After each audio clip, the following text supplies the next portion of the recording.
First ಕನ್ನಡಕ್ಕೆ ಸ್ವಾಗತ. ನಾನು ಉಮರ್ ಫಾರೂಕ್.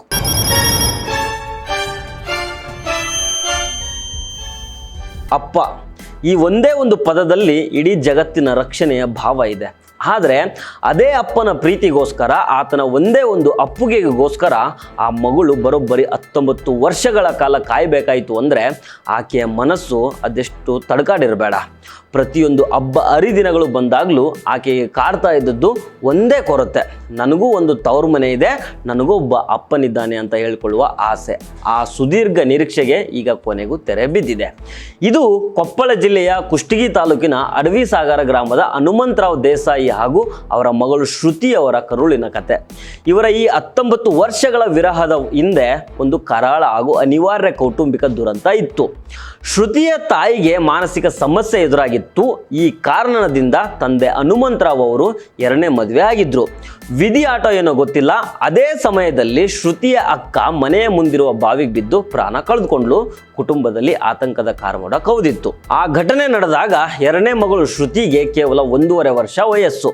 ಮಗುವಿನ ಭವಿಷ್ಯದ ದೃಷ್ಟಿಯಿಂದ ಶ್ರುತಿಯ ಚಿಕ್ಕಮ್ಮ, ತಾಯಿಯ ತಂಗಿ, ತಾಯಿ ಮತ್ತು ಪುಟ್ಟ ಮಗು ಶ್ರುತಿಯನ್ನ ಧಾರವಾಡಕ್ಕೆ ಕರ್ಕೊಂಡ್ಬಂದು ತನ್ನ ಸ್ವಂತ ಮಗಳಂತ ಬೆಳೆಸಿದ್ರು. ಧಾರವಾಡದಲ್ಲಿ ಬೆಳೀತಾ ಇದ್ದ ಶ್ರುತಿ 8ನೇ ತರಗತಿಯಲ್ಲಿದ್ದಾಗ ಒಮ್ಮೆ ತಂದೆ ಮಗಳ ಭೇಟಿಯಾಗಿತ್ತು. ಆದರೆ ಆ ಭೇಟಿ ದೀರ್ಘಕಾಲ ಉಳಿಲಿಲ್ಲ. ತಂದೆ ಹನುಮಂತರಾವ್ ಅವರು ಬೇರೆ ಕಡೆಗೆ ಶಿಫ್ಟ್ ಆದರು. ಕೌಟುಂಬಿಕ ಸಮಸ್ಯೆಗಳ ಸುಳಿ ಹಾಗೂ ತಂದೆಯ ಜೊತೆಗೆ ಚಿಕ್ಕಮ್ಮನಿಗೂ ಯಾವುದೇ ಕಾಂಟ್ಯಾಕ್ಟು ಇರದ ಕಾರಣ ಅಪ್ಪ ಮಗಳ ನಡುವಿನ ಅಂತರ ಹೆಚ್ಚಾಗ್ತಾನೆ ಹೋಯಿತು. 8ನೇ ಕ್ಲಾಸ್ನಲ್ಲಿ ನೋಡಿದ ಅಪ್ಪನನ್ನು ಮತ್ತೆ ನೋಡೋದಕ್ಕೆ ಶ್ರುತಿ ಸವೆಸಿದ ಕಾಲ ಬರೋಬ್ಬರಿ 19 ವರ್ಷಗಳು. ಆದರೆ ರಕ್ತ ಸಂಬಂಧವನ್ನು ಕಾಲ ಯಾವತ್ತಿಗೂ ಅಳಿಸೋದಕ್ಕೆ ಸಾಧ್ಯ ಇಲ್ಲ. 19 ವರ್ಷಗಳ ಬಳಿಕ ಕುಷ್ಟಗಿಯಲ್ಲಿ ಆ ಅಪರೂಪದ ಕ್ಷಣ ಸೃಷ್ಟಿಯಾಯಿತು.